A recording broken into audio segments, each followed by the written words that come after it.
This program contains language that may be objectionable to some viewers. Discretion is advised. Principal funding for Meet the Past with Crosby Kemper III has been provided by the Enid and Crosby Kemper Foundation. What if you could step back in time and talk with some of Kansas City's most historic figures, the innovators and achievers who've left their mark on our town, on our nation? What would you ask if you could meet the past? This week, Crosby sits down with folklorist, anthropologist, and author Zora Neale Hurston, who emerged through the Harlem Renaissance and wrote the American literary classic, Their Eyes Were Watching God.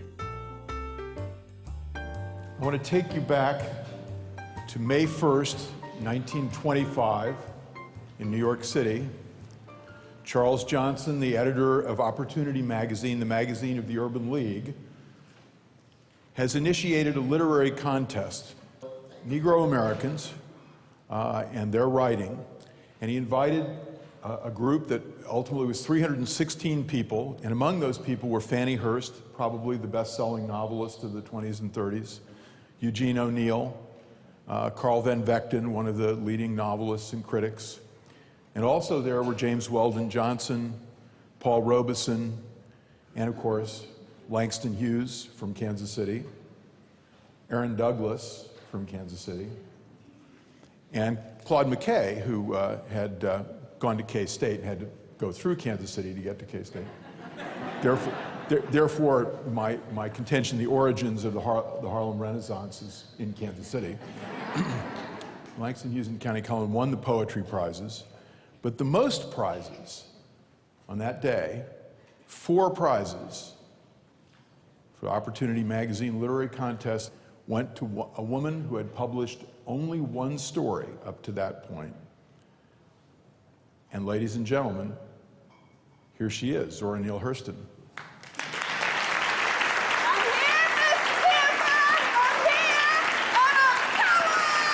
This is the way she came into the after party after the awards ceremony. My mother made sure we all read. How you doing, Mr. Kemper? May I call you Zora? Oh, certainly. Everybody calls me Zora. I'm everybody's Zora. May I call you Miss Crosby? Yes, ma'am. You may call me anything you like. Okay, okay. This is my chair. How y'all doing? How's everybody? Hey, everybody.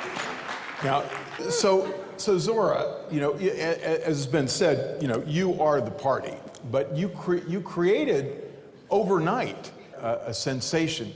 Your stories won 2 prizes. Your play won a prize, and the play was Color Struck. Color Struck. And the stories. The stories were spunk and drenched in sunlight. Drenched in light.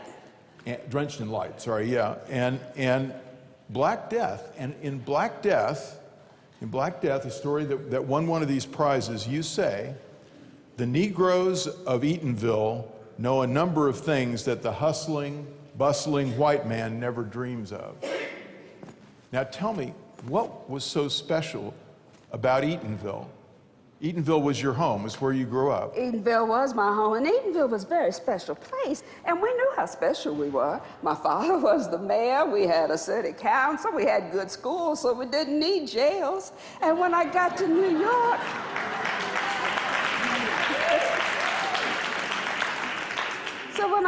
York, I realized that those people didn't see themselves reflected in everything around them like we did in Eatonville. Now, there is this great story, Drenched in Sunlight, that you wrote. There's a little girl, Isis Watts, who's the star of this, the protagonist of this story, who seems maybe to be a lot like you. She's pretty outgoing, too. Icy is a little girl who sits on a fence post, and I used to sit on the fence post in front of my grandmother's house. Well, I knew, and Icy knew, that the world was bigger than what we were seeing, so we wanted to see more of it.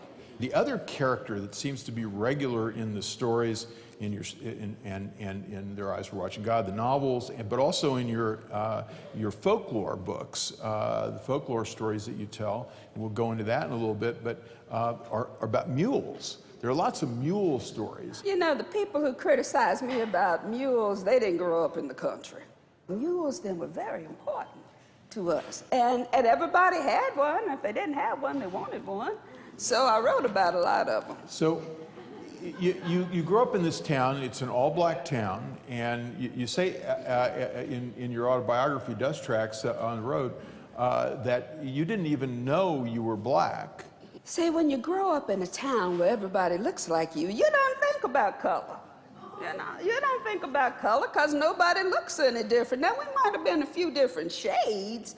Well, I had this friend, Barbara Jean, and one time her mama took me on the train with them down to Orlando, which was only like 5 miles away for real. And she took a picture, and when I looked at the picture, I said, well, Barbara Jean, we're different colors. And her mother said, well, of course you're different colors, Zora. You're just a nigger. Well, I got really mad at her. And I don't know if I was mad because she said I was a nigger or if I was mad because she said I was just a nigger. And I just didn't like her anymore after that. But then I did come to realize that people are different, and that lady made sure that I knew that. And you read a lot of mythology books, which is interesting. You read a lot of mythology, and you talk about Hercules' oath. And about his having to make a decision between committing his life to duty or pleasure. And for a young girl, you liked his choice, the choice of duty. That sense of duty and taking care of folks, that was kind of inbred in me. And my mother was very special to me. One time, Mr. Kemper, she called me and she said, Zora, honey, I need you to do something for me. She said, I'm getting ready to pass from this life to the next. She said, Zora, I want you to promise me something. Now, when those ladies from your daddy's church come to help me pass, promise me that you won't let them pull the pillow out from under my head, that you won't let them cover the clock, and that you won't let them cover the mirror. Now, and I thought about that real hard for a while, because if they pulled the pillow out from under her head, then when her soul left her body, it would have a smooth transition. And if you covered the clock, then time would stand still for my mother. And if part of the mirror was exposed, then when my mama's soul flew past it, part of it would stick to the mirror, and she'd always be here to take care of me. Well, one day I was sitting out in the yard, and I was playing with my doll, Miss Corn Shuck. And I saw the ladies from my daddy's church coming. And I looked inside, and the ladies were pulling and tugging and trying to get that pillow out from under my mama's head. And one had covered the clock and the other had covered the mirror. So I ran in there and I grabbed that cover off that clock. And I screamed and I screamed and I screamed. And when I was about at the height of my screaming, I looked up and I saw my daddy in the door. And I was almost relieved. Because, see, I knew my daddy had relations with other women, but I thought he loved my mother enough that he would help me keep my promise to her. But I guess he didn't, because he scooped me up from the base of that bed and carried me out of that room, grief, self-despisement and all. And he deposited me on the other side of the door. Your daddy got another mama, stepmama. He did. Very fast. Real fast. Didn't work too well for you. He married a woman that didn't like my mama's children. And we didn't like her neither, but he chose her, not us. And you tell the story in Dust Tracks that you almost killed her. I tried to. Tried to. And so you left home at a very young age. He put me on the train. We're not 100% sure how old you were when you left, but about 13 maybe. I was 9, sir, and you couldn't embellish in my age. We're going to have this problem, I can tell. But you go through some schooling here and there, but you're basically supporting yourself. So you're working in various jobs, including ultimately a Gilbert and Sullivan troupe. That was fun. And that takes you to Baltimore, and finally you enroll in the Morgan Academy in Baltimore, which is part of, is related to Morgan State, the historically black university in Baltimore. And you do pretty well there. I do great. My mama made sure that we all loved to learn. But when I got to Morgan Academy, I wanted to finish high school.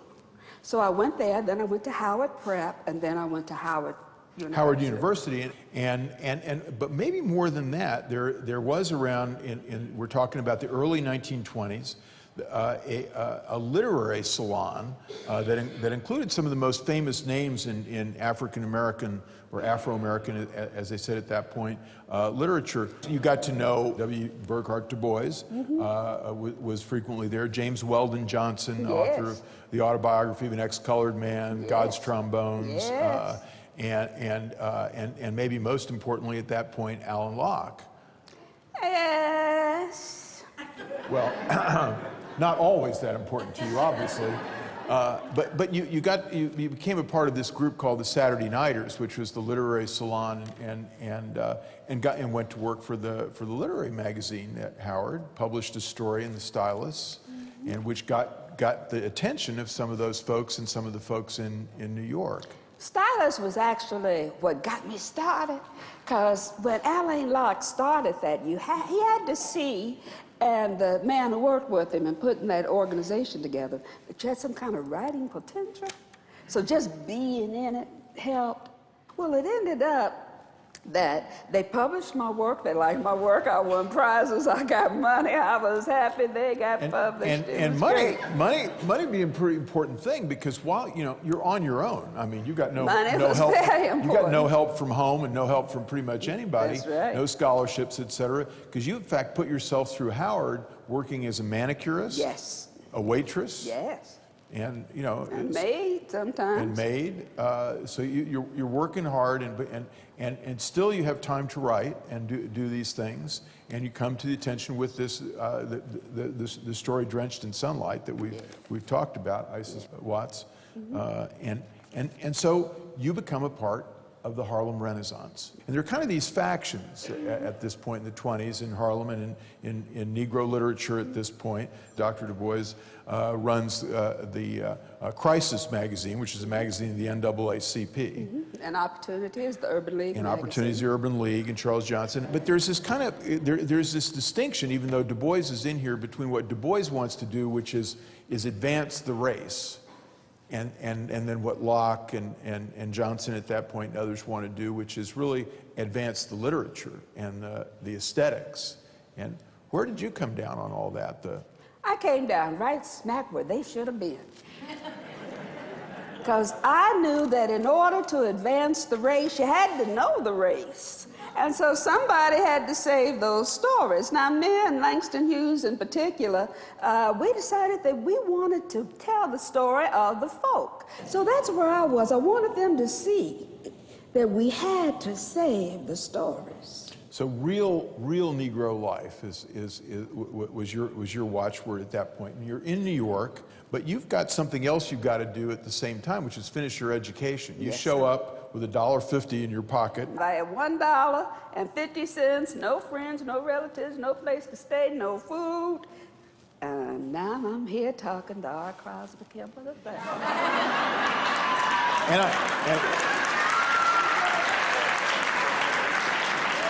I want to say, pretty special for me to be talking to Zora Neale Hurston. But so you enroll as the first black person to matriculate and graduate Barnard College, the women's part of Columbia University. Yes. Thank you. And that's because I have friends. I have friends along the line of Mr. Kemper here. I had Miss Anna Nathan Myers, who was one of the founders of Barnard College, and she was a good friend of mine. We met at a party. She liked me. Everybody liked me. And she made a scholarship possible. Now you were, and actually most of your life you had to work very hard. You never had a lot of money, but you have these patrons, not only Annie Nathan Meyer, but Fannie Hurst herself, Ms. Hurst. Wonderful woman. Then really the most problematic one is Charlotte Mason, whom you called Godmother, and she provided money to you during the course of this, and you actually signed a contract with her. She provided money to you, and you said the contract said she could control your writing. So you couldn't publish anything without her permission. That's an extraordinary thing. She did. She gave me money. She gave me $200 a month. Also, she owned my work, so it was important that I gather my stories and write stories, but also it was important to me that she not get everything. Right. Well, you had an interesting term for these patrons, and the white women in particular, patrons of black writers. You talk about my Negrotarians. The Negrotarians, yeah. I heard that's pretty good. And then you had another term. You invented all these terms that everybody else, Langston used them words and whatnot. The way they feel. You also had a term for the black writers themselves. Yes, they were the literati, and occasionally I would call them the niggerati. So you're hanging out with the literati of Harlem, and at the same time you're getting this education from Franz Boas, a great anthropologist, and you begin to get these grants. You're about, I think, the first person ever to get 2 Guggenheim grants, and you go off to the South to study folklore, which really you're studying in a way where you came from, of course, so you're the perfect person to do it. Thank you. Yeah. I'm glad they recognized it too. And eventually becomes mules and men. They're the mules again, by the way. But you go after the story of Marie Laveau, who's the queen of conjurers and hoodoo. I studied to be the last voodoo queen, and I had to have voodoo because that was my mama's religion. And she's the one who supported me. And I thought that if I had voodoo, then that would keep me close to her.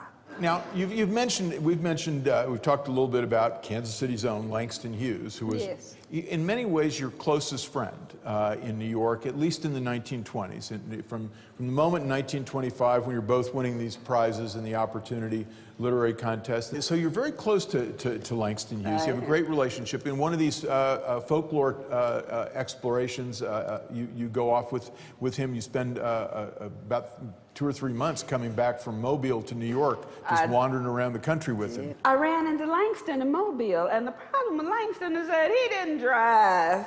So he needed to ride back to New York, and I was going back to New York. So it was supposed to take us 3 days, and it took us 3 months, and I love that man. So you have this great relationship with it. You know, I mean, you are ultimately, let's just say it for the record, that the two of you, Zora Neale Hurston and Langston Hughes, are the 2 great figures that come out of the Harlem Renaissance. Thank you, sir. Thank you. And you have this very close relationship, but then you write a play together. Yes. Mule Bone. Yes. Oops, there's the mule again. Langston knew how to write plays, but I knew folklore. So we decided to put our talents together and write this play. Well, somewhere along the line, Louise Patterson, who was a good friend of ours, was supposed to be typing the play. Well, I don't know how somehow that got shifted, because Langston then decided that he wanted to give her 1/3 of the credit for writing the play. For typing it? That's what I said. Nobody gives the typist credit for the play. So I taught him to support his girlfriends on his own talent. He wouldn't do it on mine. So you're fighting over this, and ultimately somehow the play makes it actually to a theater company in Cleveland. And the Gilpin Players, they had it all staged. Well, Langston was sick, so I really wanted to go see him because his mother was there. And then I also wanted to make up to him about the play, because I did not put just my name on that play. I sent the play to Carl Van Vechten to see what he thought about it. Well, he liked it, so he pushed it on. But Langston thought I did it, and I didn't do that. I was being fair. So I went to go apologize, and we worked it out about Louise, and that she really wasn't his girlfriend, because she was married to Wallace Thurman. But when I was leaving Langston's house, she was coming up the sidewalk, so that was it, because he was lying to me again, so no play. Okay. There's also, a debate among the biographers and historians and literary critics about whether it really ended your relationship with Langston Hughes. No, it didn't end. We had a lot of space between us for a while. But there was a time when I was living in New York, and I lived in this apartment building, and the woman who was the landlady who ran the building had a little son. The little boy was crazy. Well, I go to Honduras, and while I'm gone, the little boy says I molested him. When I get off the plane in New York, they arrest me. And people were turning against me, and they were saying things about me, and they were quoting my work, saying that that shows that I did it. But Langston wrote a letter in support of me and said that he knew I didn't do anything like that. It was supposed to be sealed, wasn't And supposed they to be seemed so eager public. to want to believe that story. Yeah, give you headlines, and untrue. It was thrown out of court. Yes, it was a lie. So there's a story about how you got to write your first novel, Jonah's Gourdvine. You're doing your anthropology, your folklore, and you're running out of money. Your story, Gilded Six Bits, a great short story, has been shown to a publisher in New York, the Lippincott's. And so you're being tossed out of your room, and you go and pick up your mail. I mean, this story, you go pick up your mail, and you didn't open the mail on the day you were thrown out. But inside Was a check. for $200, a lot of money to Zora Neale A whole Hurston. lot of money to me. And which was an advance on a novel Yes. that you then wrote Yes. in 6 weeks.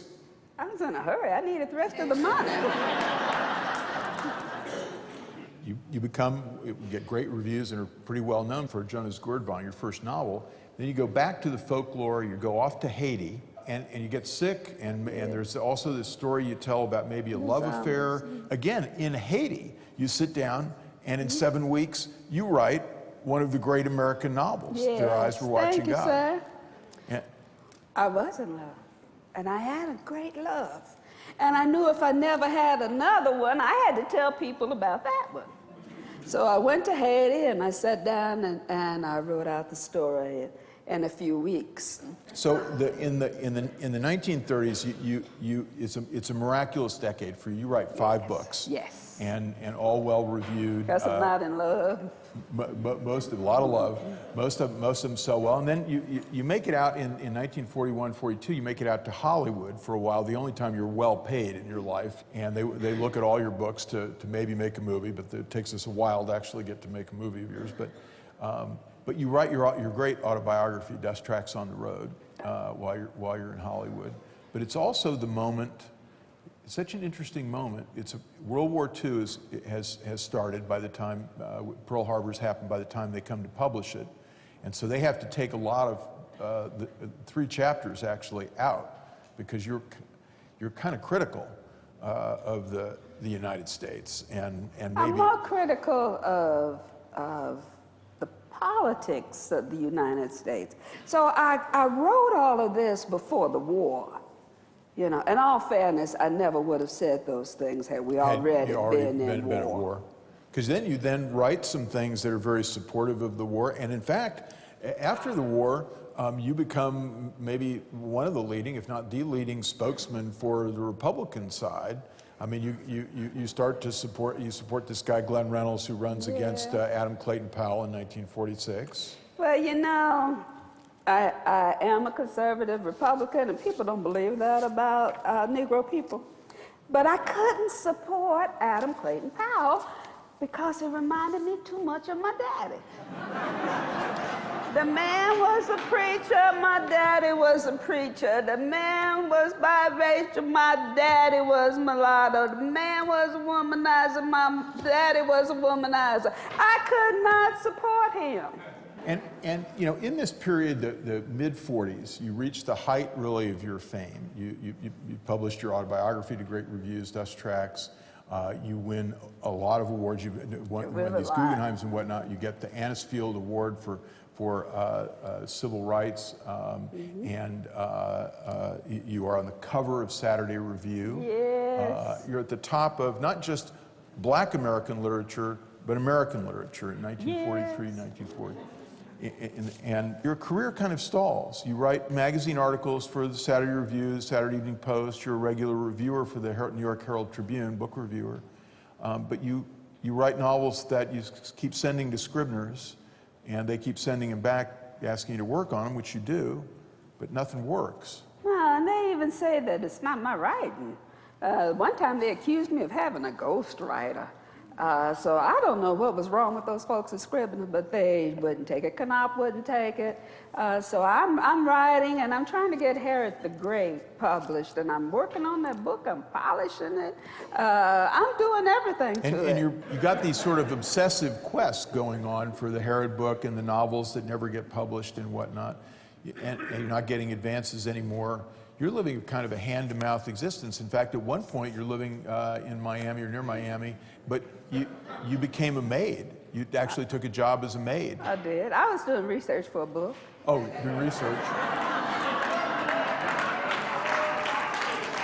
And at one point, your employer is reading the Saturday Review, and there's a story by her maid in the Saturday Review. But through all this, you're maintaining, as is obvious, your sense of humor. And at one point, you write a little essay called "Negroes Without Self-Pity," and it seems to me that the story of your life through this, particularly through this last decade, where you're taking all these relatively menial jobs, you refused charity from your own family. You're a true independent woman without any sense of self-pity, and thank you. yeah. I'm broke, Mr. Kemper, and I knew that, but I also know that if I don't have any money when my time comes, they will bury me by subscription. People will pitch in enough money, they'll put their pennies and their nickels and their quarters together until they get enough to bury me. So I don't really worry about that end-of-life stuff yet. I have to have my art. You said, as you went to the St. Lucie welfare home, and after a stroke, you said, "You are alive, aren't you?" Well, so, you wrote this as a note to yourself. Well, so long as you have no grave, you are covered by the sky. No limit to your possibilities. The distance to heaven is the same everywhere. That's right. So, ladies and gentlemen, I want to end by quoting Zora, Miss Hurston, from Their Eyes Were Watching God. She says, "She pulled in her horizon like a great fishnet, draped it over her shoulder, so much of life in its meshes, she called her soul to come and see." And so Zora calls all of us to come and see. Ladies and gentlemen, Zora Neale Hurston.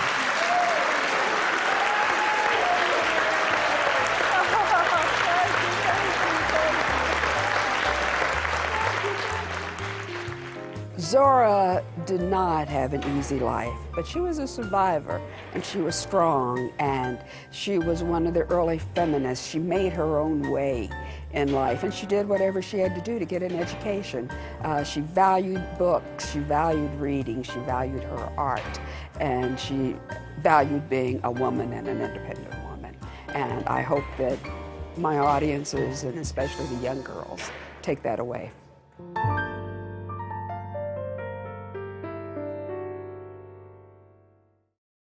Principal funding for Meet the Past with Crosby Kemper III has been provided by the Enid and Crosby Kemper Foundation.